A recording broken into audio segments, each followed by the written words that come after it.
नमस्कार, आप देख रहे हैं राष्ट्र प्रथम। आपके साथ मैं हूं तुषार शर्मा। राजस्थान के इस खास बुलेटिन में आपका स्वागत है। उन तमाम खबरों से आपको कराएंगे मुखातिब, लेकिन उससे पहले सुर्खियां।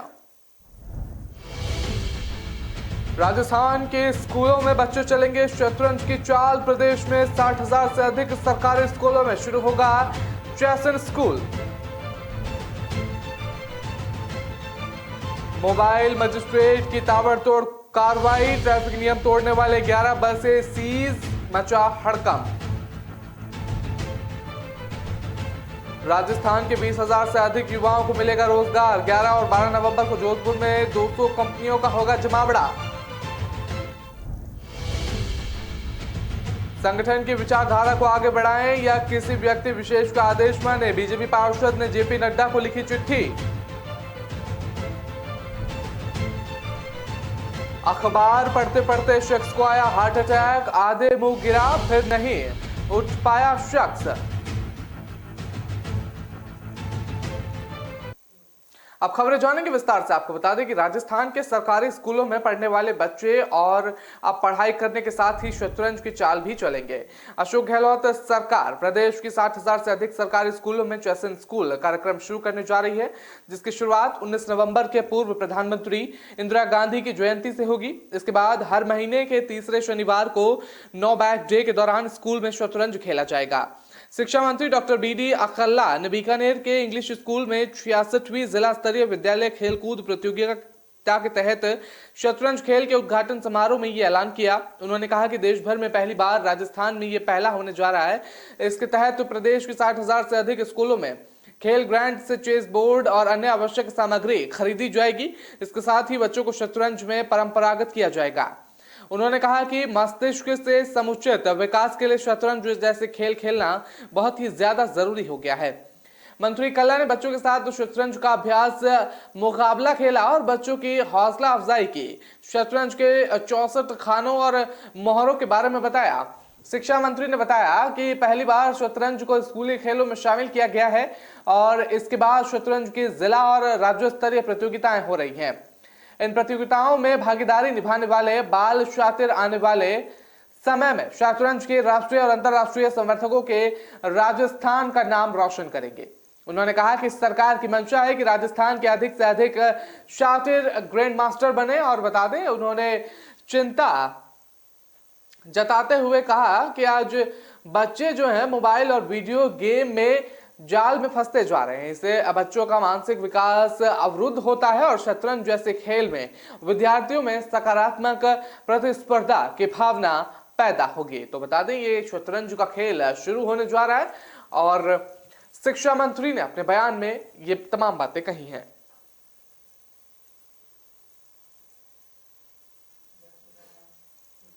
राजस्थान में जोधपुर शहर की यातायात व्यवस्था खराब होने और भारी वाहनों के नो पार्किंग जोन में खड़े करने से हो रही परेशानी को दुरुस्त करने के लिए लगातार अपील के बावजूद बस संचालक लापरवाही कर रहे हैं। इसकी शिकायत मिलने पर मोबाइल मजिस्ट्रेट हिमांशु ने टीम के साथ कार्रवाई शुरू की। इस दौरान 11 बसों को सीज कर दिया गया। बता दें कि बस संचालक के चालान भी काटे गए हैं। अचानक हुई मोबाइल मजिस्ट्रेट की कार्रवाई से निजी बस संचालकों में हड़कंप मचा हुआ है। यातायात नियमों का उल्लंघन करने वाले नो पार्किंग जोन में वाहन खड़े करने वालों के खिलाफ लगातार शिकायत मिलने के बाद मोबाइल मजिस्ट्रेट हिमांशु ने ताबड़तोड़ कार्रवाई की है। बता दें कि मोबाइल मजिस्ट्रेट हिमांशु लगातार नियम तोड़ने वाले वाहन चालकों और वाहन संचालकों के खिलाफ कार्रवाई करते नजर आ रहे हैं। उनके द्वारा शनिवार को शहर में प्रतिबंधित क्षेत्रों में भारी वाहन के खिलाफ कार्रवाई की गई। यहाँ 11 बसें नियम से खिलाफ समय से पहले संचालित हो रही थी, जिस पर कार्रवाई करते हुए सभी 11 बस जब्त कर ली गई हैं। मौके पर आला अधिकारी को भी बुलाया गया। कार्रवाई के साथ साथ सख्त निर्देश भी दिए गए हैं। दरअसल जोधपुर में इस प्रकार की कार्रवाई आरटीओ और ट्रैफिक विभाग द्वारा की जानी चाहिए, लेकिन परिवहन विभाग की लापरवाही के चलते नियम के खिलाफ परिवहन और वाहन संचालन किया जा रहा है। शहर में लगभग सभी मुख्य सड़कें से अवैध बजरी के डंपर देर शाम के बाद गुजरते दिखे जाएंगे और शनिवार को मोबाइल मजिस्ट्रेट हिमांशु जब प्रतिबंधित क्षेत्रों में चलने वाले बाहरी वाहनों तक कार्रवाई करने लगे तो बस संचालकों और संचालकों के हड़कंप मच गया। मोबाइल मजिस्ट्रेट ने मौके पर ट्रैफिक और अधिकारियों को बुलाकर बसों पर कार्रवाई करनी शुरू कर दी। तो बता दें, ये ताबड़तोड़ कार्रवाई की गई है बस संचालकों पर, जिससे लेकर उनके बीच में हड़कंप का माहौल जो है वो लगातार बरकरार है। युवाओं को रोजगार के लिए अवसर प्रदान करने के लिए राजस्थान सरकार का सूचना प्रौद्योगिकी और संचार विभाग डिजीफेस्ट जॉब फेयर 2022 का जोधपुर में आयोजन कर रहा है। बता दें 11 और 12 नवंबर को आयोजित होने वाले इस रोजगार मेले में 20,000 से अधिक युवाओं के लाभान्वित होने की उम्मीद जताई जा रही है। और बता दें कि रेजिडेंसी रोड स्थित राजकीय पॉलिटेक्निक कॉलेज में आयोजित होने वाले इस खास रोजगार मेले में मुख्यमंत्री अशोक गहलोत भी उपस्थित होंगे। सूचना प्रौद्योगिकी और संचार विभाग के प्रमुख शासन सचिव अखिल अरोड़ा ने बताया कि विभाग की ओर से तकनीकी नवाचारों के प्रदर्शन के लिए जयपुर के बाद जोधपुर में डिजी फेस्ट का आयोजन किया जा रहा है। बता दें कि डिजी फेस्ट के दौरान ही यहां रोजगार मेले का भी आयोजन होगा, जिसमें 10वीं 12वीं स्नातक और स्नातकोत्तर आदि परीक्षा उत्तीर्ण उम्मीदवारों को उनकी योग्यता के अनुसार रोजगार दिलवाया जाएगा। इसी दौरान रोजगार मेले में मुख्यमंत्री अशोक गहलोत भी उपस्थित होंगे।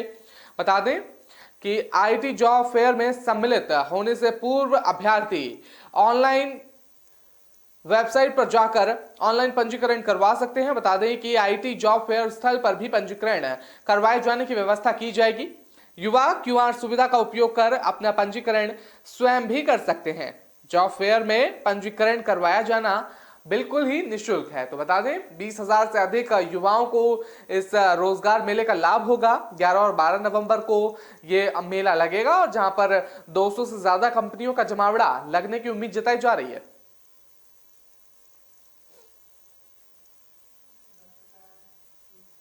नगर निगम कोटा उत्तर में नेता प्रतिपक्ष के मनोनयन को लेकर उपजा विवाद बीजेपी के राष्ट्रीय अध्यक्ष तक पहुंच गया है। जब सतीश पूनिया प्रदेश अध्यक्ष बीजेपी ने इसका जवाब नहीं दिया, तो अब बीजेपी ने 8 पार्षदों ने राष्ट्रीय अध्यक्ष जेपी नड्डा को पत्र लिखकर संगठन के काम करने का मार्गदर्शन मांगा है। पार्षदों ने पत्र की प्रति प्रधानमंत्री नरेंद्र मोदी, अमित शाह, अरुण सिंह और सतीश पूनिया को भी भेजी है। उन्होंने राष्ट्रीय अध्यक्ष को लिखी है कि हमारा मार्गदर्शन करें और बीजेपी की विचारधारा को आगे बढ़ाना है। यहाँ हरिकृष्ण बिरला लोकसभा अध्यक्ष के अभाई का आदेश मानते हुए कम करना है। और बता दें कि पार्षदों ने पत्र में लिखा है कि लगभग 2 साल पूरे कोटा में कोटा उत्तर और कोटा दक्षिण नगर निगम के चुनाव हुए थे, जहां ज्यादातर सीटों पर व्यक्ति विशेष के अनुसार टिकट दिए गए थे। इसमें से अधिकांश सीटें हारने के बाद कोटा उत्तर नगर निगम के कांग्रेस का बोर्ड वहीं बन गया। भारतीय जनता पार्टी का मजबूत गढ़ कहे जाने वाला कोटा दक्षिण भी कांग्रेस के हाथ चला गया। दोनों ही नगर निगम में कांग्रेस अपना बोर्ड बनाने में सफल हो गए। विगत 2 सालों से कांग्रेस बोर्ड के काम कर रहे शहर की जनता बहुत ज्यादा परेशान है। हमें बड़े ही दुख के साथ आपको ये बताना पड़ रहा है कि हमारे यहाँ नगर निगम कोटा उत्तर जो बीजेपी के लिए राजस्थान की सबसे कठिन सीटों में से एक है, जिसे कांग्रेस ने हत्या लिया है। और बता दें इसको लेकर जेपी नड्डा को पत्र भी लिखा गया है।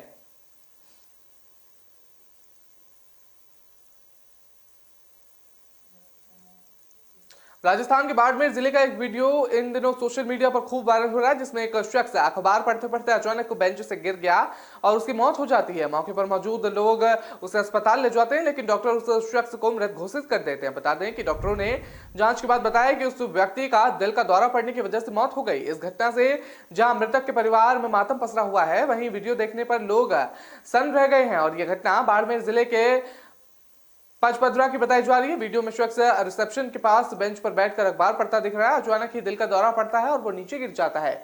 रिसेप्शन पर मौजूद लड़की मदद के लिए उठाती है और इससे बाहर से और भी लोग अंदर आते हैं और उसे अस्पताल लेकर जाते हैं, लेकिन उसकी जान नहीं बच पाती। और कोरोना महामारी के बाद देश भर में हार्ट अटैक के मामले तेजी से बढ़ गए हैं।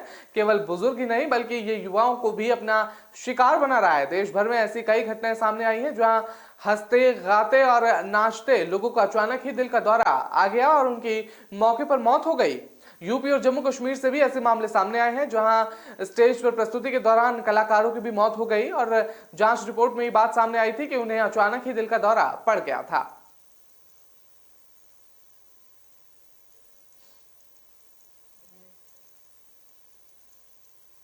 फिलहाल वक्त तो चला छोटे से ब्रेक का। खबरों का सिलसिला लगातार जारी रहेगा।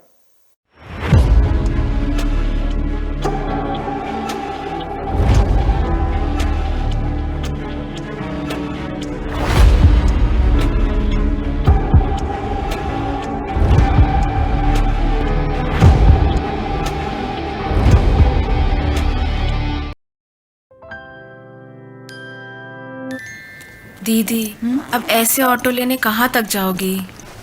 दरवाजे तक।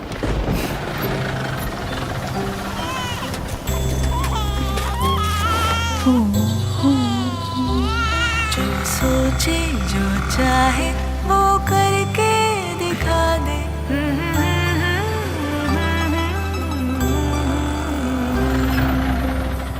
Thank you. Welcome back Kavita.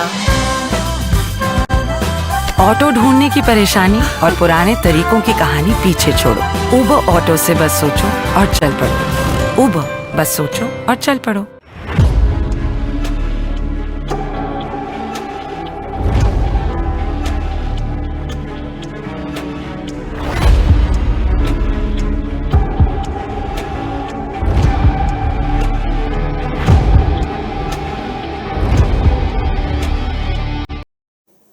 Break के बाद आपका स्वागत है। रुक करते हैं अगली खबर का। आपको बता दें कि मध्य प्रदेश की महिला ने राजस्थान के नागौर जिले की एक महिला पर जबरन शादी का दबाव डालने लगी और पुलिस ने जबरन शिकायत किए जाने के बाद इस महिला को गिरफ्तार कर लिया गया। यह घटना नागौर के लंडनू कस्बे की बताई जा रही है। पुलिस ने जानकारी दी है कि नागौर पुलिस अध्यक्ष राममूर्ति जोशी ने बताया है कि दोनों महिलाएं सोशल मीडिया के जरिए एक दूसरे के संपर्क में आई थी, जिसके बाद दोनों में दोस्ती हो गई थी। पुलिस अधिकारी ने बताया कि मध्य प्रदेश की महिला ने नागौर के लंडनू कस्बे की महिला को शारीरिक संबंध बनाने और शादी करने के लिए मजबूर किया। उसने पीड़िता को धमकी भी दी, अगर उसकी मांगे नहीं मानी तो वह सोशल मीडिया पर चैट के स्क्रीनशॉट वायरल करके उसे बदनाम कर देगी। अधिकारी ने बताया कि महिला ने 10 लाख रुपए की मांग की थी और पुलिस अधिकारी ने यह भी बताया है कि आरोपी महिला शनिवार रात लंडनू में पीड़ित महिला के घर पहुंची और हंगामा करने लगी और उसने पीड़ित पर शादी के लिए अपने साथ जाने के लिए मजबूर किया। पीड़िता और उसके परिवार के सदस्य रविवार को थाने पहुंचे, जबरन घर में घुसे और वसूली करने के आरोप में प्राथमिकी दर्ज कराई गई और उन्होंने बताया कि आरोपी महिला को गिरफ्तार कर लिया गया है फिलहाल के लिए और आगे की कार्रवाई में फिलहाल पुलिस जुट गई है। और बताते समलैंगिक संबंध शादी का बनाने के लिए वो दबाव डाल रही थी, तो आरोपी को गिरफ्तार कर लिया गया फिलहाल।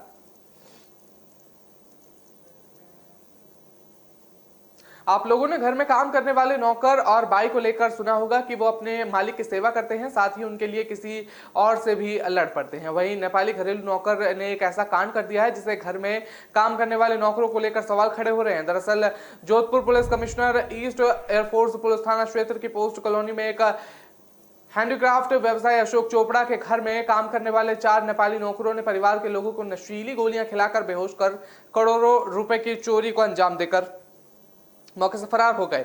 नेपाली नौकरों ने इस कांड का खुलासा परिवार के लोगों के होश आने के बाद किया। इसकी पुलिस को सूचना दी गई। सूचना मिलते ही पुलिस और एफएसएल टीम मौके पर पहुंची और जांच शुरू कर दी गई।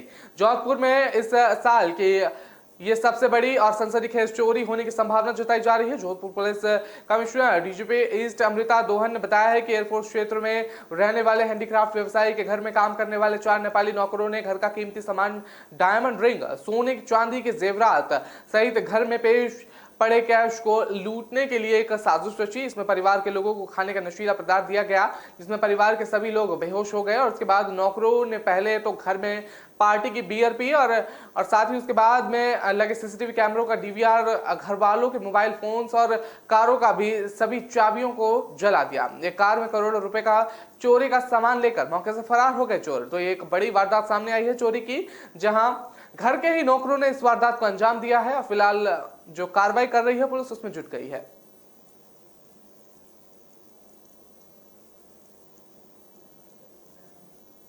राजस्थान में सबसे बड़ी भर्ती परीक्षा होने वाली है। वनपाल और वनरक्षक सीधी भर्ती परीक्षा को रेट से भी बड़ी माना जाता है। बता दें कि वन भर्ती परीक्षा रविवार 6 नवंबर के चरण में है और वहीं वनरक्षक भर्ती एग्जाम 12 से 13 नवंबर को 2 चरणों में हो रहे हैं। दोनों एग्जाम के लिए 21 लाख से ज्यादा कैंडिडेट ने अप्लाई किया है। बताया जा रहा है कि कुल 2399 पर भर्ती के लिए परीक्षाएं हो रही है और इसमें से वनपाल में 99 और वनरक्षक के लिए 2300 पद हैं। जानकारी के लिए आपको बता दें कि 21 लाख में 2.13 लाख कैंडिडेट वनपाल और वनरक्षक दोनों ही परीक्षाएं देने वाले हैं और RSMSSB की ओर से वनपाल और वनरक्षक पदों पर भर्ती के लिए लिखित परीक्षा का आयोजन किया जा रहा है। वनपाल के 99 पदों के लिए 5,59,823 उम्मीदवारों ने अप्लाई किया है। वहीं वनरक्षक के 2300 पद के लिए 16,36,000 एप्लीकेशन आई है। ऐसे में बताया जा रहा है कि कुल 19.13 लाख उम्मीदवार ऐसे हैं जो फिजिकल इस एग्जाम के लिए आएंगे और जानकारी के मुताबिक कर्मचारी चयन बोर्ड की तरफ से कुल 6,775 एग्जाम सेंटर बनाए गए हैं। इनमें से 1,718 सेंटर वनपाल भर्ती के लिए हैं, बाकी के 5,000 57 सेंटर केंद्र वन रक्षक भर्ती परीक्षा के लिए बनाए गए हैं। और साथ ही आपको बता दें इसमें फ्री बस सेवा भी दी जाएगी उम्मीदवारों को। और वनपाल और वन रक्षक भर्ती की परीक्षा जो है वो लगातार जारी है।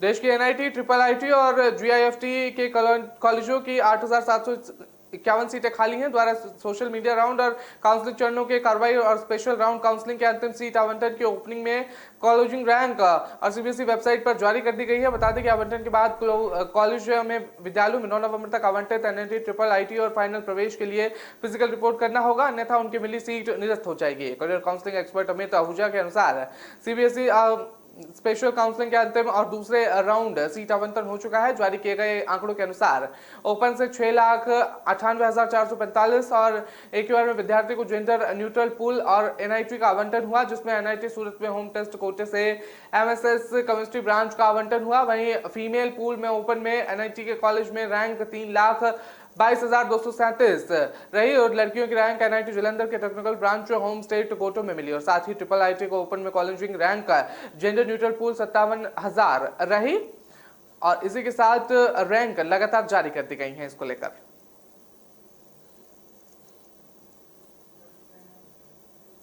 राजस्थान के उदयपुर जिले में हत्या का चौंकाने वाला मामला सामने आया है, जहां हत्या तलवार बेसबॉल से मारपीट के बदले कई है। और बता दें लेकिन जब आरोपी को गिरफ्तार के बाद हत्या का कारण सामने आया तो पुलिस खुद चौंक गई। आरोपी युवक ने कसम खाई थी कि युवकों का सिर फोड़ने के बाद बाल कटवाऊंगा और आरोपी ने ऐसा ही किया। फिलहाल मामले में पुलिस ने मुख्य आरोपी सहित 5 आरोपियों को गिरफ्तार कर लिया है। दरअसल घटना शहर के पास नाई थाना क्षेत्र की बताई जा रही है। नाई थाना श्याम सिंह रतनू ने बताया है कि दलपत सिंह ने रिपोर्ट पेश की और बताया कि उसके भाई लक्ष्मण की श्यामलाल, कैलाश, हेमंत और नारायण सहित अन्य 2 व्यक्तियों ने बेसबॉल, तलवार, लात, घूसे से मारपीट कर हत्या कर दी गई। सभी बॉलरों लेकर आए थे और बता दें जिस पर पप्पी उर्फ खेमराज चला रहा था और मामले की जांच शुरू की गई और घटना में कुछ समय बाद ही आरोपियों को गिरफ्तार कर लिया गया।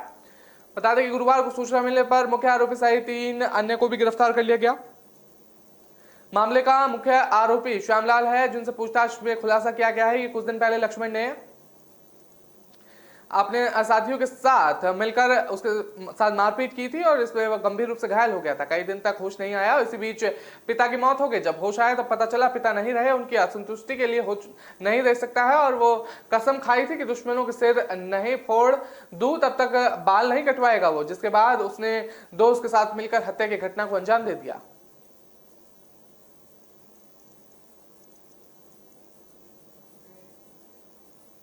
फिलहाल वक्त तो चले एक छोटे से ब्रेक का। खबरों का सिलसिला लगातार जारी रहेगा।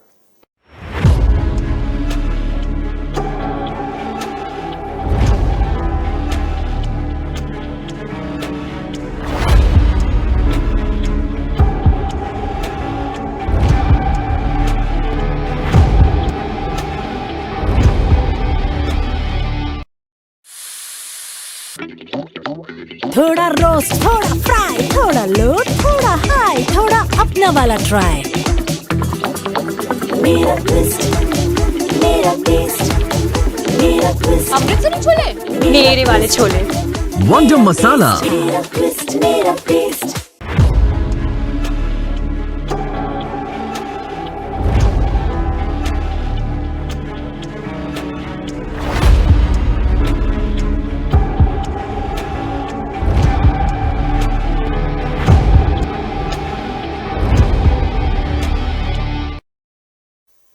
ब्रेक के बाद आपका स्वागत रुक करते हैं अगली खबर का। आपको बता दें कि सावे यानी शादियों का सीजन शुरू हो गया है। शादी सीजन शुरू होते ही राजस्थान में बाल विवाह के समर्थक भी जाग उठे हैं।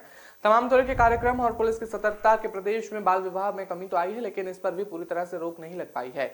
इसी बीच उदयपुर संभाग के बांसवाड़ा जिले में बाल विवाह का एक ही चौंकाने वाला मामला जो है वो सामने आया है। यहाँ एक छात्रा ने बाल विवाह के चंगुल से बचने के लिए अपने स्कूल के प्रिंसिपल को पत्र लिख दिया। मामला सामने आते ही हड़कंप मच गया। सूचना मिलते ही पुलिस, बाल कल्याण समिति और बाल आयोग उस बच्ची के घर तक पहुंच गए और सबने बच्ची की हिम्मत की जमकर जो है वो तारीफ की गई। घटनाक्रम बांसवाड़ा जिले के राजकीय उच्च माध्यमिक विद्यालय जनमोड़ा का बताया जा रहा है। यहाँ के स्कूल प्रिंसिपल परमार को उनके ऑफिस में 11वीं कक्षा की छात्रा ने अपनी दोस्त के हाथ एक पत्र भिजवाया। जब उन्होंने पत्र को लेकर खोलकर देखा तो वो चौंक गए और उसमें शादी की बात लिखी हुई थी और शुक्रवार रात को ही शादी होने वाली थी। अनीता परमार स्कूल से निकलने और सीधे पुलिस थाने पहुंची व थाना अधिकारी इंस्पेक्टर तेज सिंह को पत्र दिखाया। तेज सिंह तुरंत दल बल के साथ छात्र के घर पहुंचे और छात्रों के माता पिता की क्लास लगाई और छात्रा की शादी भी रुकवाई गई। छात्रा ने अपनी दोस्त के हाथ जो पत्र भिजवाया उसमें लिखा था कि मैं 14 साल की हूं और आपके स्कूल कक्षा 11वीं में पढ़ाई कर रही हूं। मेरे घर वाले जबरन आज रात को उसकी शादी करवाने वाले हैं और कई बार समझाया लेकिन उन्हें समझ नहीं आ रहा। मैं अभी शादी नहीं करना चाहती और अभी पढ़ना चाहती हूं, मुझे बचाओ। और वहीं इस पूरे मामले को लेकर थाना अधिकारी तेज सिंह ने बताया है कि हम संस्थान प्रधान की शिकायत पर छात्रा के घर पहुंचे और माता पिता को फटकार लगाई। उनका कहना था कि सगाई करवा रहे हैं और हमने उसके लिए भी उनसे मना किया और इसके बाद छात्रा को बाल कल्याण समिति में सक्षम और समक्ष पेश किया गया। तो बता दें ये बाल विवाह का एक मामला सामने आया है जहां छात्रा की शादी कराई जा रही थी जबरन लगातार, लेकिन छात्रा नहीं चाह रही थी। तो ये पूरा मामला जो है पुलिस ने वहां पहुंचकर निपटारा कर दिया।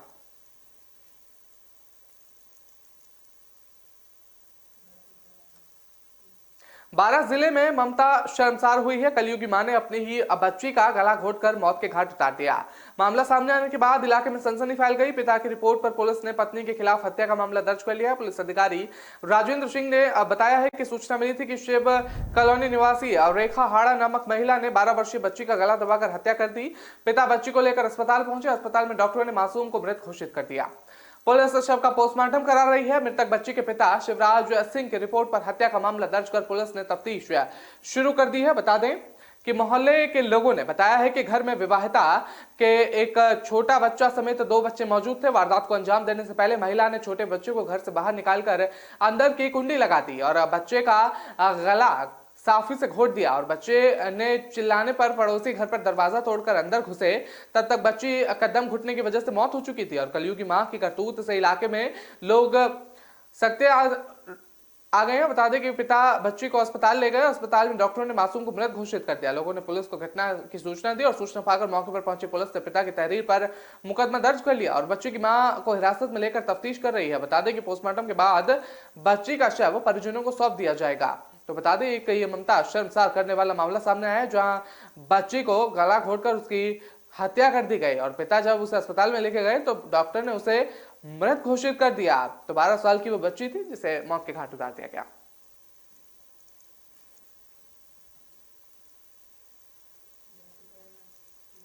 कोटा में पौष इलाके महावीर नगर विस्तार योजना में एक पैंथर ने सुबह उत्पात मचा दिया। पैंथर ने हमले में 2 लोग घायल हो गए जबकि 4 लोगों को इसे अपना शिकार बना लिया। सुबह पैंथर एक घर में घुस हुआ और बता दें इसे पकड़ने के लिए वन विभाग की टीम और पुलिस मौके पर पहुंच गई और पैंथर ने सुबह 2 जनों पर हमला भी कर दिया जिस पर ये पैंथर है और बता दें उसमें रहने वाले परिवार ने खुद को एक कमरे में बंद कर रखा और कोटा दक्षिण विधायक संदीप शर्मा और अन्य जनप्रतिनिधि मौके पर पहुंच गए। जैन मंदिर के पास रहने वाले महावीर नगर विस्तार योजना निवासी गोपाल ने बताया कि सुबह वो मॉर्निंग वॉक पर जाने के लिए घर से निकले हुए थे और इसी दौरान घर के नीचे की तरफ घुसकर बैठे पैंथर ने उन पर हमला कर दिया।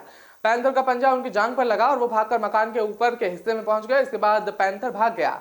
क्षेत्रीय निवासी ने बताया कि पैंथर इस इलाके में कई मकान पर छलांग लगाते हुए मकान 1G31 में घुसा। यहाँ रहने वाले बुजुर्ग पर उसने हमला कर दिया। इसके बाद बुजुर्ग के परिवार ने खुद के कमरे में बंद कर लिया। बताया जा रहा है कि इससे पहले पैंथर इसी मकान के कमरे में घुसा हुआ था तो वहीं कैद कर लिया गया था। वन विभाग की टीम इस मकान में पीछे की तरफ से प्रवेश कर पैंथर को पकड़ने के लिए लगातार प्रयास कर रही है और इलाके में अब दहशत का माहौल बना हुआ है। इसी दौरान वहां तमाशीबीन लोगों की भीड़ जुट गई और देखते ही देखते पूरे शहर में पैंथर के आने की सूचना आग की तरफ फैल गई। पुलिस भी मौके पर पहुंच गई। मौके पर पहुंची पुलिस वन विभाग के फॉरेस्ट धर्मेंद्र चौधरी का कहना है कि वन टीम को एकत्रित कर मौके पर पहुंच चुके हैं। तो बता दें ये पैंथर का उत्पात मचाने का जो घटना है वो सामने आई है।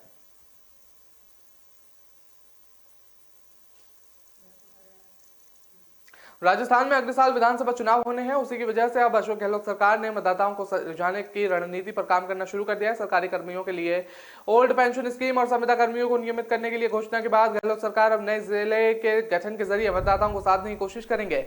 और बता दें इसीलिए गठित कमेटी अगले महीने में रिपोर्ट सौंपने वाली है और उसके बाद मुख्यमंत्री द्वारा करीब 9-10 जिले के गठन का ऐलान अपने कार्यकाल के आखिरी बजट में करने की संभावना जताई जा रही है। राजस्थान में लंबे समय से नए जिलों के गठन की मांग उठ रही थी और वैसे भी प्रदेश में कई कई जिले ऐसे हैं जो क्षेत्रफल और जनसंख्या के लिहाज से काफी बड़े हैं। ऐसे में सरकार की मंशा है कि जनसंख्या और क्षेत्रफल के लिहाज से उन जिलों को छोटा करके नए जिले गठित किए जाएं। वहीं नए जिलों के गठित से सरकार को भी विधानसभा चुनाव का फायदा मिलने वाला है। बता दें प्रदेश भर से गहलोत सरकार से करीब 20 से अधिक शहरों से जिले बनाने के अलग अलग ज्ञापन सौंपे गए हैं, और लेकिन माना जा रहा है कि सरकार केवल 9 से 10 जिलों पर ही फोकस कर रही है और नए जिलों के गठन के लिए सत्तारूढ़ कांग्रेस विधायक ने सरकार पर दबाव बनाना शुरू कर दिया।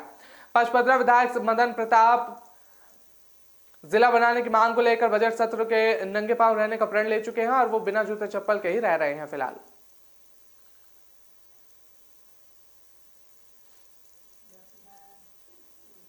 भारत एक ऐसा देश है जहां हर राज्य में तरह तरह के खाने पीने के व्यंजन मिलते हैं। इन्हीं जगहों में से एक राजस्थान का जोधपुर, जो अपनी शाही संस्कृति और समृद्धि परंपराओं से भरा हुआ है। ये एक भव्य दुर्गा महल, सुंदर नृत्य रूप और कलाकृति राजस्थानी व्यंजन दुनिया भर में प्रसिद्ध है।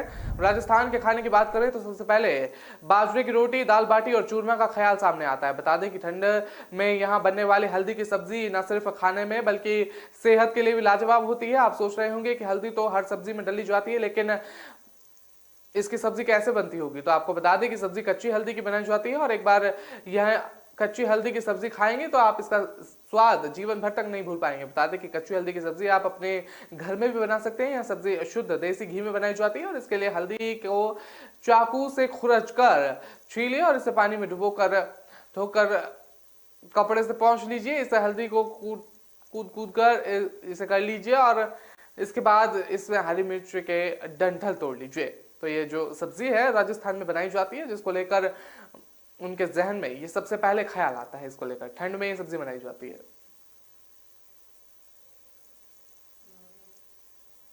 तो फिलहाल इस बुलेटिन में इतने, मुझे दीजिए इजाजत, नमस्कार।